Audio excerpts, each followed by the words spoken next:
existe un escenario de la comunicación en donde la comunicación es usada, una metodología de uso de la comunicación, de las herramientas comunicacionales, de las potencias de producción comunicacional, de distribución, que es usada para la dominación.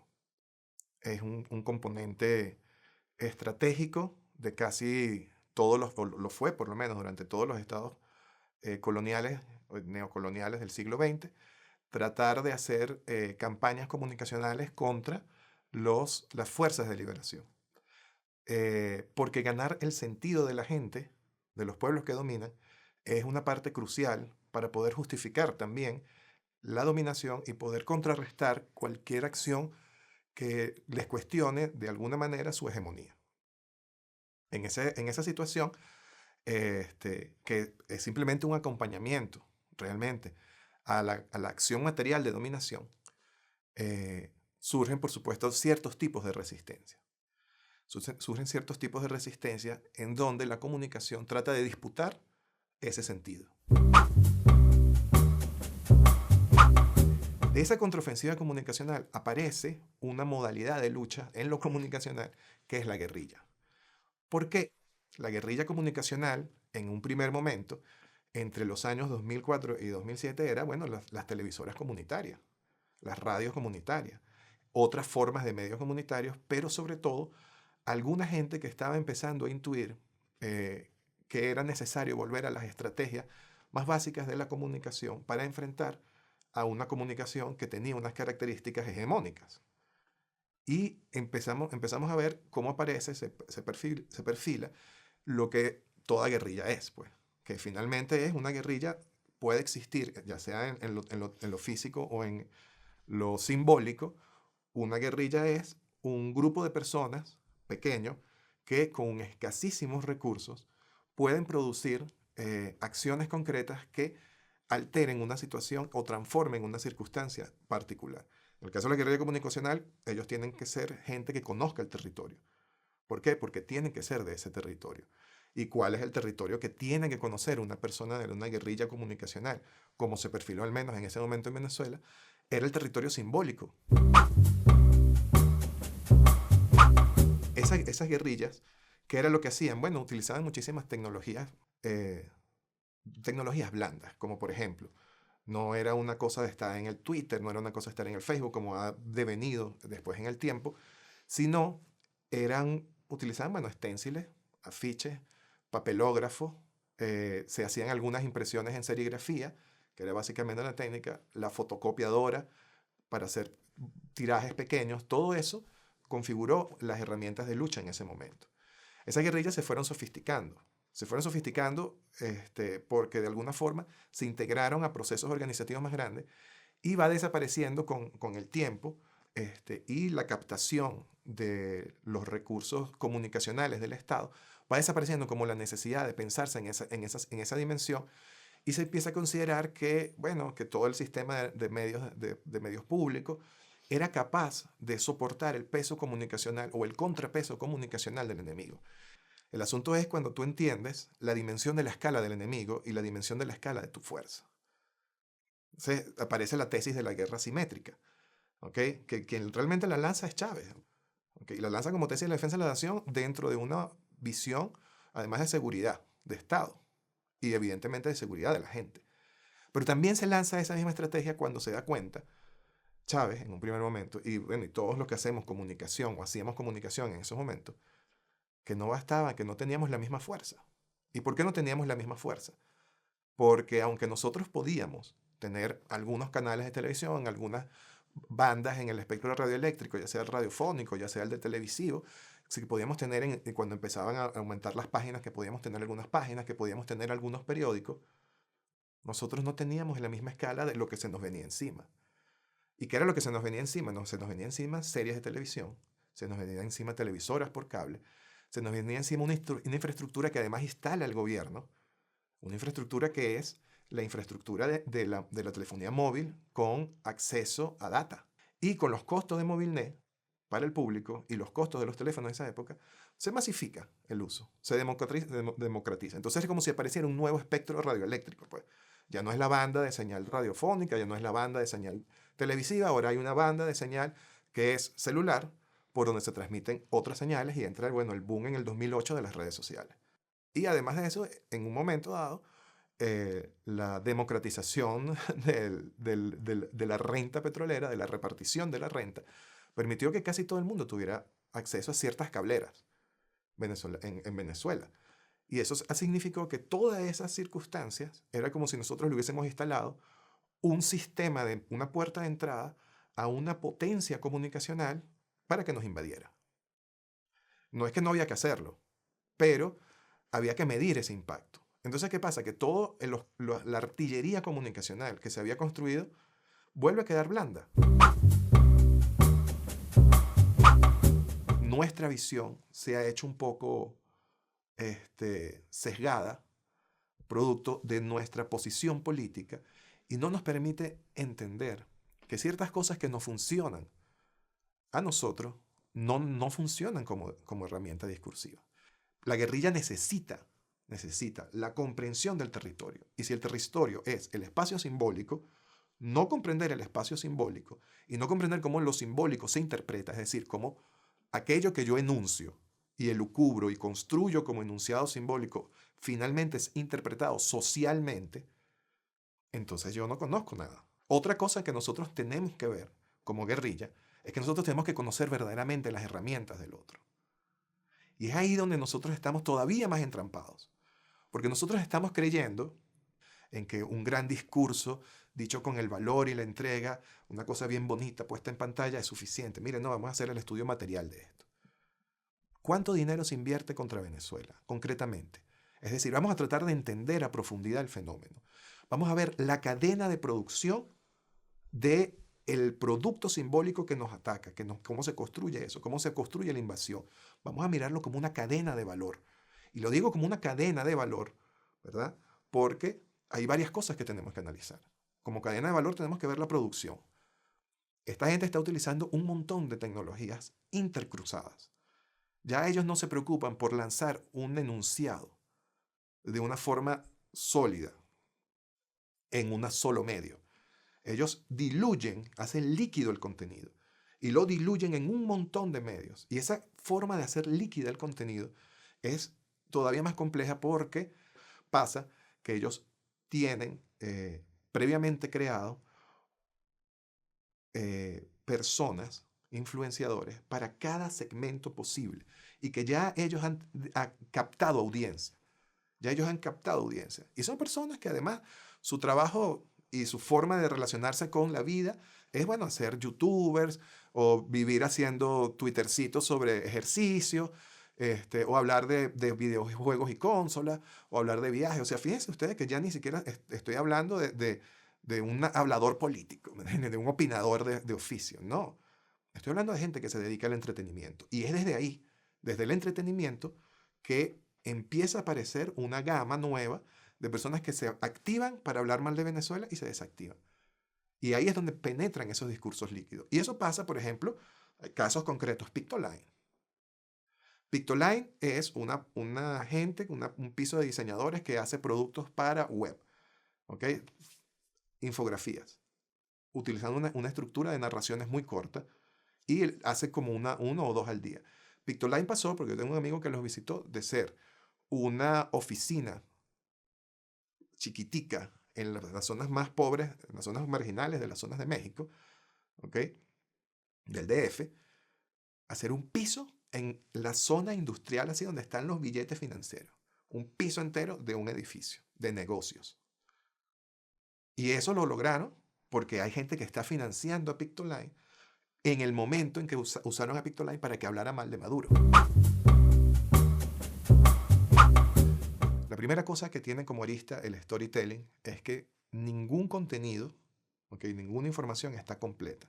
Es un cuento, ¿verdad? Que ellos logran presentar de forma muy simple, porque ellos son capaces de sintetizar ese cuento a un nivel muy, muy, muy simple. Por ejemplo, luchar contra la dictadura te hace un héroe. Ese es el storytelling que vivimos hace unos días.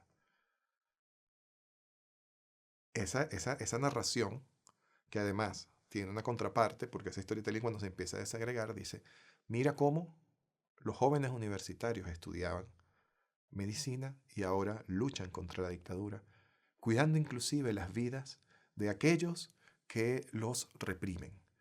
Y entonces ellos tienen los cascos verdes, que construyen un símbolo alrededor de los cascos blancos con la crucecita verde. Entonces los cascos blancos es un contenido líquido que viene fluyendo, por ejemplo, desde Siria.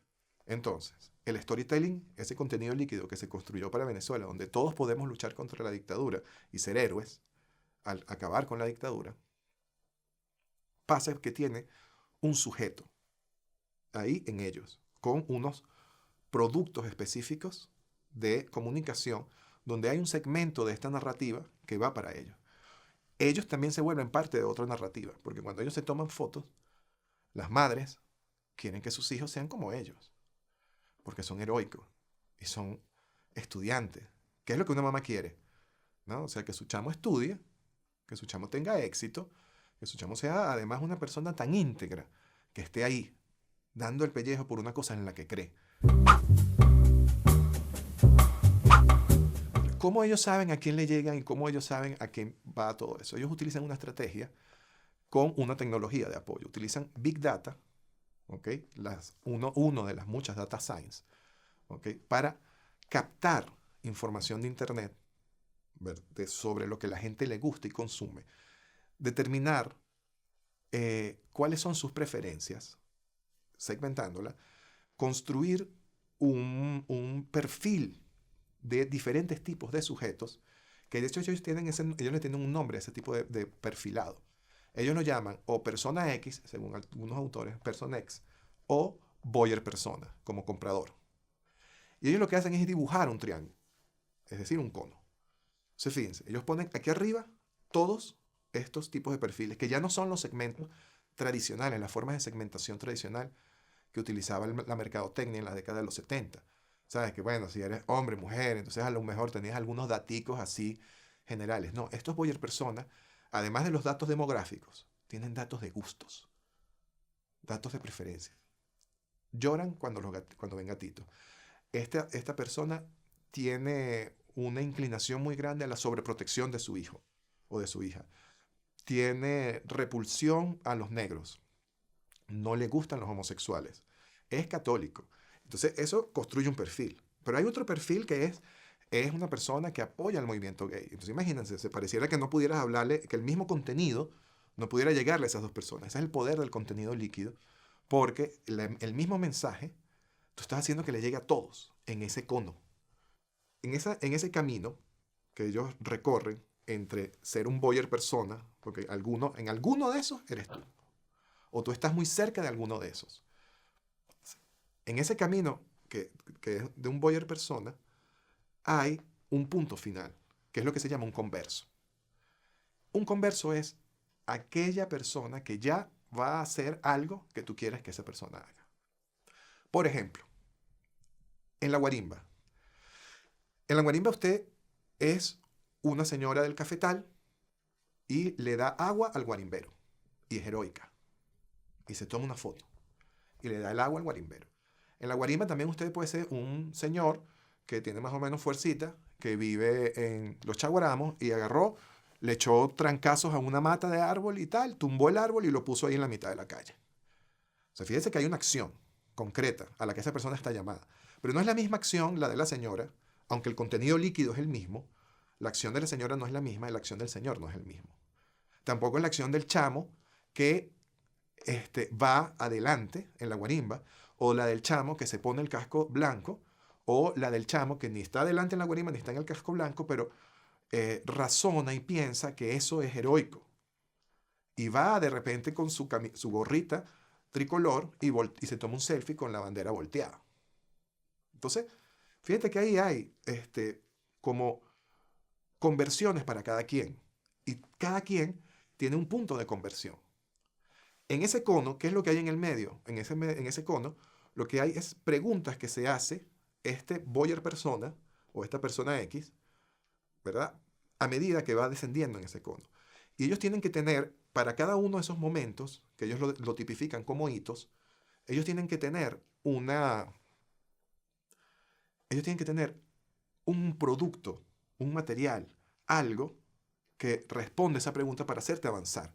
Ellos tienen que poder hacer que todo, o sea, que digas, ok, fino, yo voy a luchar contra la dictadura, pero ¿cómo lucho contra la dictadura? Entonces, bueno, hay una respuesta. Entonces, ¿y dónde consigo tal cosa? Hay una respuesta. ¿Y a quién sigo? Hay una respuesta. Entonces va profundizando en esa respuesta. Un storytelling, para que funcione, tiene que tener otras características. Además de esa cosa de la simpleza, tiene que tener puertas de entrada. Ellos lo llaman agujeros de conejo. Tú puedes llegar a esta historia en cualquier punto de este agujero. Y esta historia es altísimamente densa. Esa es otra característica. Es altísimamente densa, ¿en qué sentido? En que tú puedes tener, a la vez, construyendo este producto de comunicación líquida, a un señor como Pérez Oramas. Pérez Oramas es nada más y nada menos, fue un encargado, estudioso de las artes, encargado de la colección Bulton, y fue el responsable de sacar todos los cuadros de Reverón de esa colección y entregárselos al MoMA. Ese señor dijo, en ese contenido líquido, la historia del arte en Venezuela tiene un fin en 1999. Por otro lado, Valentina Quintero, que dice que la Coromoto tiene años cerrada por que todo está cayéndose a pedazos. Fíjense que es el mismo contenido, o sea, es el mismo contenido líquido, ¿verdad? Pero lo que dice Pérez Orama no es lo que dice ella. O sea, fíjense cómo el relato son dos relatos diferentes y a Valentina Quintero, ¿quién le habla? Gente como mi mamá. Entonces, esos dos contenidos son agujeros de conejo para entrar al gran relato líquido que se está construyendo. La otra cosa que tiene que tener un contenido líquido es que la narrativa transmedia genera comunidad. Esto es una cosa muy poderosa porque el relato genera comunidad y es algo que nosotros normalmente no pensamos. Pero para que algo genere comunidad, tienen que pasar ciertas cosas, sobre todo para que la cosa transmedia. Y se los voy a poner con el ejemplo del guarimbero. Hay un momento en que el guarimbero tiene reconocimiento público.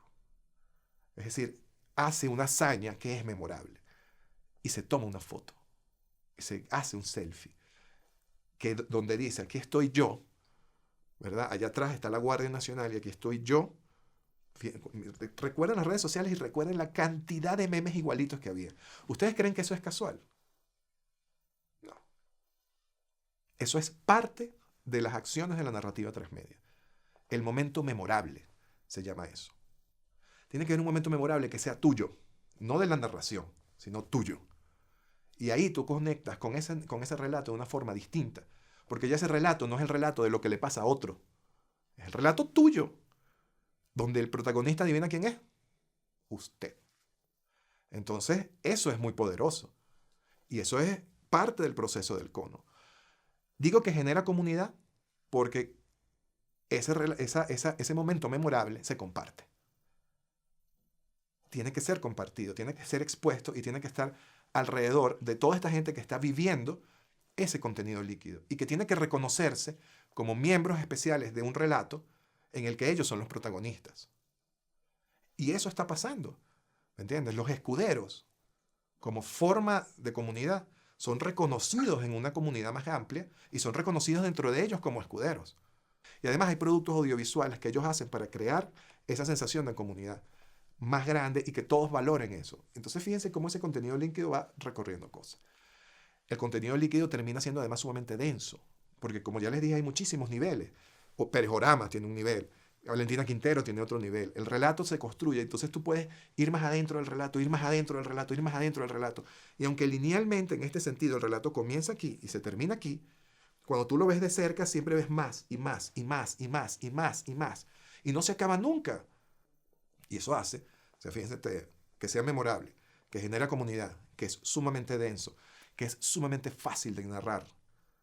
¿Okay? No hay ninguna dificultad en que todo el mundo se aprenda el relato. Aunque el relato sea sumamente denso, todo el mundo se lo puede aprender. Y finalmente, que es divertido.